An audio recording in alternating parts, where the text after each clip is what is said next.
Yo, what's good YouTube? It's your boy Swanee on the sticks, back at it again with another video. Today we're gonna go over 10 tips on how to master your punishment so you can ruin everybody's day online when you play them. I'm with that toxic energy, you feel me? Make sure y'all like, comment, and subscribe. It helps with the algo, so your boy is always grinding to make these videos and content ideas for y'all. Today we're gonna go over the 10 ways that you can master your punishment. There's more ways, but I kind of narrowed it down to 10. Anybody from Raijin and below can learn. And hey, you might be carried by your character and you might be in Tekken King and still can learn from these. Number 1, know your frames. Now, it is very important to know your frames for your character and your opponent's character. But to start, learn your frames. The best way to learn about this is in practice. You turn on the player attack info and the player detail info, and it will show you your frame data every time you make an attack. If you don't understand frames, I could break down frames for you right now. Frames essentially are the speed and the pixels it takes for your attack to start up and connect, whether it's a block, whiff, or on hit. Frames are still the same regardless if the attack blocks or misses. The startup frames are the same. For example, I play Elisa. She has a 10 frame jab, her 1. It doesn't matter if my opponent blocks, sidesteps, whiffs, that move is always going to be 10 frames. However, if someone blocks, I am now negative X amount of frames. So I want you to think of it kind of like a tug and war scenario when you are in a neutral stance and you guys are kind of poking each other and, you know, jabbing and doing other ways trying to opening up your opponent. If you do something that is unsafe, so unsafe, in my opinion, unsafe is anything -9 and below once you get into higher ranks. Now, lower ranks, you could fuck around and do a 30 frame move and not get punished. All right. So this might not apply to you, but it is very important for you to not spam moves that leave you more than -9, unless you're playing a more high risk, high reward play style. But that's a different video. So know your frames. The flip side of that is know your opponent's frames. Now, I recommend you get into replay mode and you lab.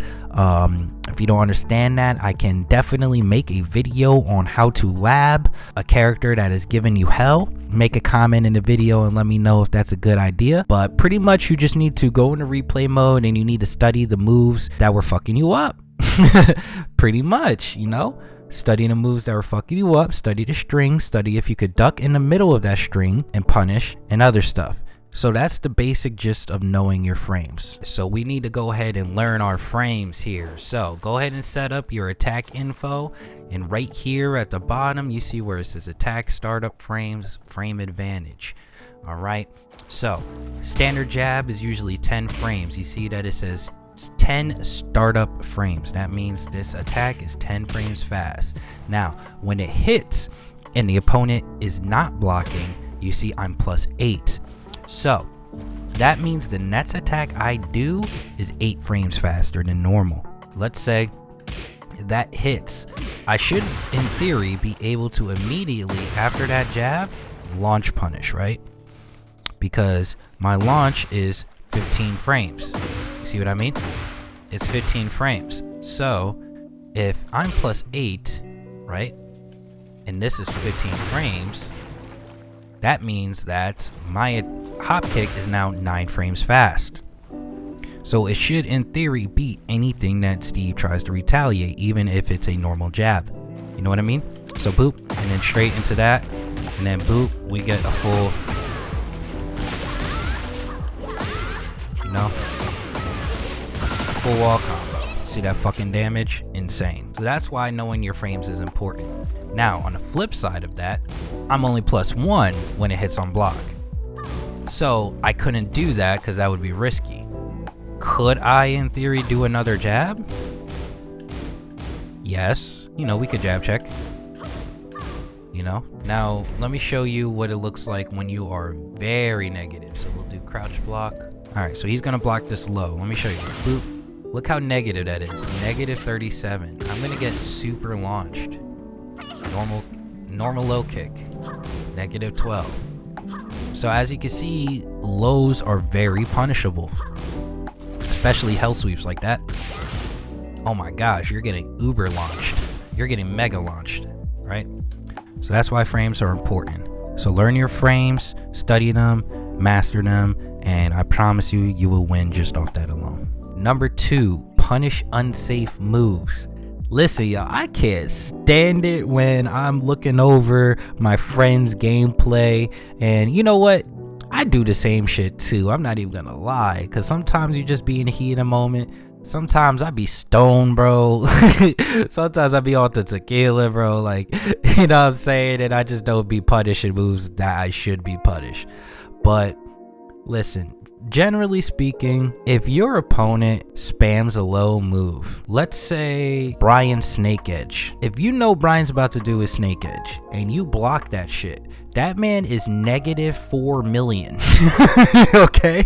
That means you launched a motherfucker with whatever fucking launcher you have at your disposal and you get a full combo for free. All you had to do was block that unsafe move.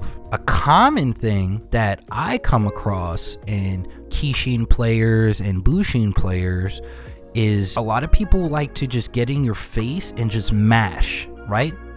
But they mash moves that stagger you back. So while they might be plus, it kind of negates itself because you push back.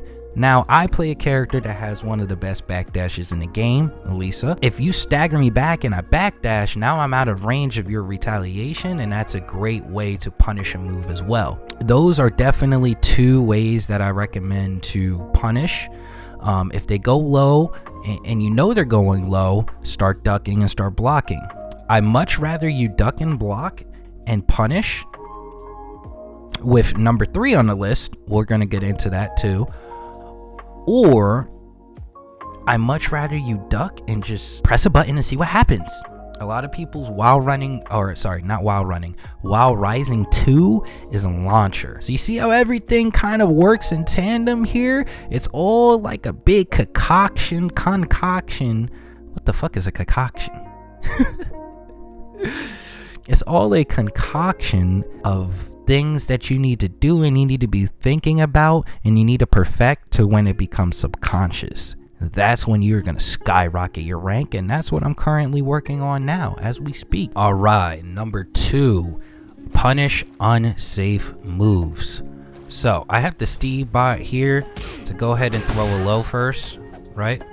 A lot of people don't know that this first part of Steve right there is actually a low, and it leaves you really plus if you block it. So let's watch how plus we are when we punish this person's unsafe move. And relatively speaking, it looks like it's safe, right? I'm negative 8 if the second part hits. But if you block the first part, look at that, plus 27. So you literally get a free whatever you want. In theory, you want to launch this like that. So bam, that's one example of punishing an unsafe move. Alright, so here's a standard combo string that you'll probably see with Steve online. Steve players abuse. This one here, the first one's low, right? So if you duck this first one, you see how you still get hit by that? So the best thing to do here is to block, right? You're plus 2 if you block that. So there really isn't much you could do there except jab check, right? But you see what I mean. So it becomes just a game of tug and war about who's keeping track of their frames and who's not. This is high level Tekken. Low level Tekken, niggas is just mashing, bro. They ain't worried about no fucking frames. So you automatically have an advantage in lower ranks when you understand your frames and you understand how to punish your opponent's unsafe moves, aka punish your opponent's negative frames. All right. Number 3, Use quick jabs for minor punishes. Kishin and above players are notorious for this, all right? You could do a string, right? And you think that you're good, they'll just randomly dick punch you out of the string. You know what I mean? Crouch, dick punch, right? A lot of people, when they're in your face pressuring you, they're gonna jab, high. I recommend that you always have your finger on the back button. Have your finger on the back button more than you have it on the forward button. On the back button more than you have it on the front button, okay? And this kind of 3 and 4 kind of coincide with each other.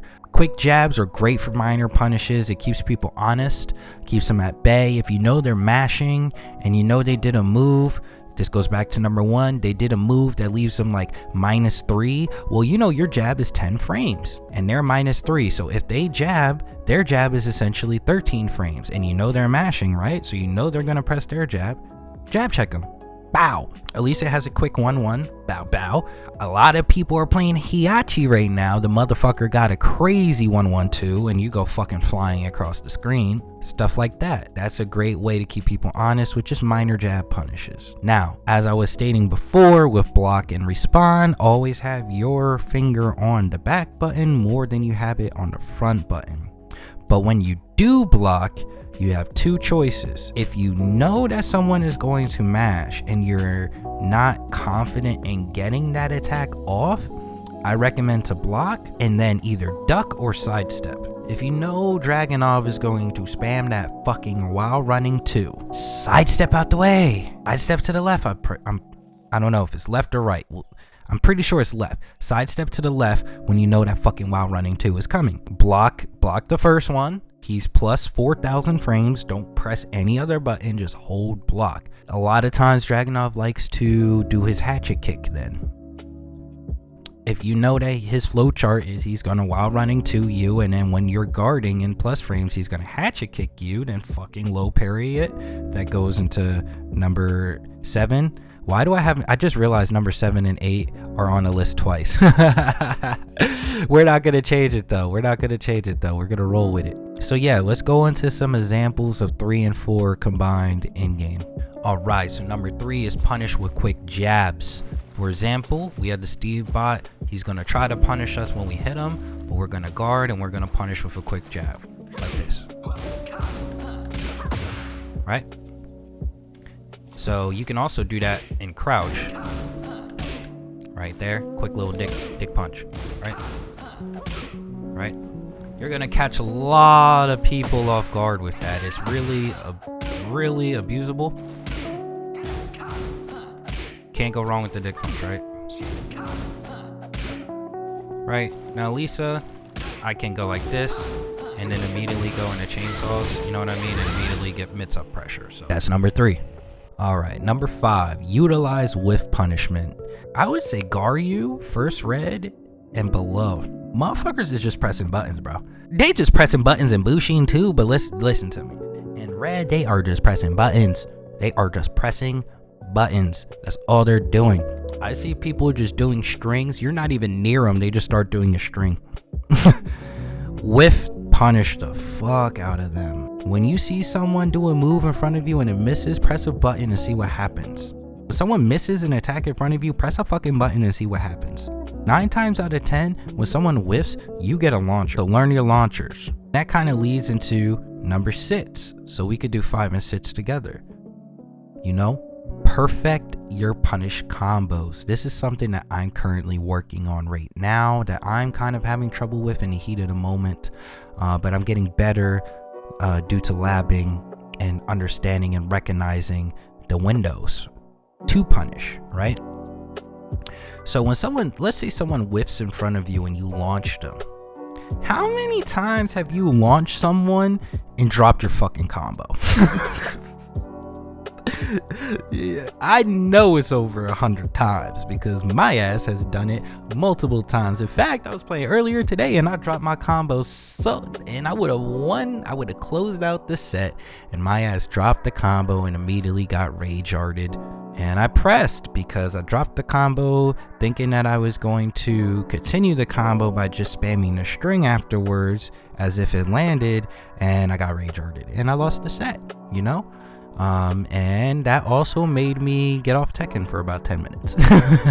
So perfect your punish combos. All right, look up on YouTube, there's tons of videos. If you guys are Elisa players that are watching this, I will love to do an in-depth Elisa guide going over combos, punishments, and everything. Let me know in the comments if that's something that you guys would like. So let's go ahead and game and go over some whiff punishment / punishment combos. All right, y'all, so this one here will take you far if you master it. Okay, you need to master your punish combos, not your punishments, right? Not your little standard punishments like that, your punish combos, because that's how you are going to get absurd damage off one person's mistake. They make one mistake, you blow up half their health bar. For example, with Elisa, I've been practicing her wall carry, wall splat, extended combo. So it would look something like this. Now mind you, I'm plus 12 blocking that first one, right? So here's an example of a punishment combo.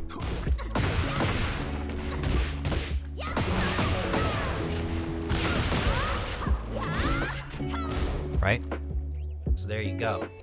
That's an example, and that's almost half, and that's if they guard right after that. You guys get the gist of it. All right, so number 7 and 8 are on the list both times, but really number 7 is supposed to be low parry punishes, and number 8 is supposed to be sidestep and punish. All right, so number 7, low parry punishes. Honestly, I don't really like low parrying. I feel like when you low parry someone, you get less damage than you would if you just straight up block and launch them. But low parry can be nice if you're in the nick of time and you guys are at smaller health pools. You guys are both in rage art windows, and they hit you with that low you know is coming, and you low parry them, and you do half your combo, so when they're floating in the air tornadoing, and then you do your rage art to finish. That's a great example of a low parry. In my opinion, I truly believe that 90% of the cast in a game, if you just duck and block, they're low, you'll get infinitely more damage on that punishment combo. All right, so I would say low parries are great to ruin an enemy's mental, right? You ruin the opponent's mental. If I know that I'm spamming low and that's all I'm fucking good for, and yo ass low parry me every time that I do it, I'm gonna feel defeated. I'm gonna not be aggressive. And you see people do this online. When you busting their ass and they're just holding back, they don't know what to do, they're not attacking. Perfect time to start mixing them up, and then sidestep and punish. This one's pretty straightforward. Sidestep, I went over, if you guys didn't see, check out my Escape Yellow Ranks guide. I went over sidestepping there. Sidestep and jab, sidestep and press a button, sidestep and grab, sidestep and do something. If you sidestep and they whiff, you now combine number 8, which is supposed to be sidestep and punish, and number 5, utilizing whiff punishment. Very, very, very, very, very effective against linear players. Dragunov is very linear. Lydia does have a health sweep that's pretty much tracking. It has phantom tracking, but for the most part, she's linear. Victor, linear. All right, these players that are linear, they will dog walk you if you let them stay on the XY axis. But when you started utilizing that Z axis and you whiff punishing them with side steps and sidewalks, now you open them up. If you know Victor's gonna do his 2-2-2 combo, you can either duck it because it's high, or sidestep. You know he's gonna 2-2-2 and then pull out his gun, so sidestep before the gunshot hits you. You could do that. So that's just, an example off the top of my head. Number 9, know your ranges. This is something that I currently struggle with. All right, I'm getting up into higher ranks now where people have crazy movements. The other day I was playing this Paul. He was Tekken King. I mollywomped him the first round, or the first match of the set, and then he sweeped me for the rest of the set. And the reason being was I didn't really understand the ranges because his movement. Now, he wasn't really moving. I guess he, was taking it easy on me because I was at the time I was only Fujin. The second round, he just turned into a fucking crack. The second and third matches of the set, he just turned into a fucking crackhead. He was just moving all around. I didn't know what to do. So I would do my gap closer and misjudge the range because his backdashing and everything was so on point. And every time I missed my range, I would get whiff punished. And a whiff punish at a higher rank sucks because that's a full combo / wall combo that you are going to take. Like, don't be on Elegant Palace and get fucking whiff punished by the glass, get knocked in the glass, then get knocked to the second part, to get knocked off the balcony into the third, and then fucking he smashed. That's literally like 170 damage combo. Like, it's ridiculous. And you could pretty much do that with any character if you know their launch, wall carry, wall splat combo, right? So know your ranges, hop in practice mode, press the buttons you like to press, know the ranges, know when you could do it, know when you can abuse it. Victor's up forward 2, or not up forward 2, up 1-2, sorry. His up 1-2 is OP, right? But it has a startup time. You can hit him while he's starting it up. You can also whiff when you do it. You press up 1-2 and you're too far away and you slam in front of him, and now you look like a dumbass when you get launched because you're just standing in front of him like, hey, my sword's landing on the ground nowhere near you, come attack me. So definitely know your ranges. And number 10, study opponent patterns. This is something, again, that I'm working on as well. Studying your opponent's patterns. So if you're fighting this Nina and this Nina is spamming strings on you all fucking day, like, I mean, just literally spamming strings, that's all she's doing, fucking adjust. Is she spamming mid strings? Can I block? Most of the time, mid strings are unsafe. The third hit is extremely unsafe. Block that shit and punish. Is she going mid, low, high? Okay, duck the second and punish. Is she going all high? Duck and punish. Is she not using homing moves? Is she just jabbing me to death? Sidestep and punish. All right, just be in tune with the game. Stop letting your mind wander. Stop worrying about rank. Stop worrying about other shit.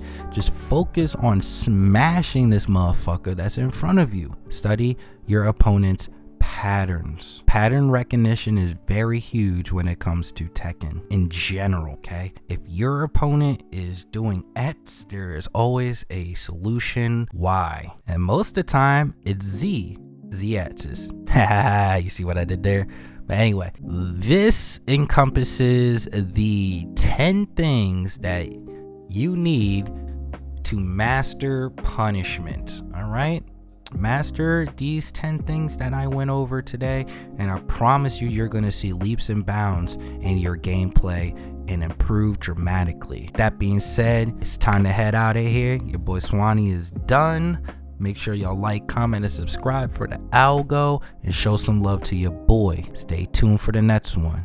Peace.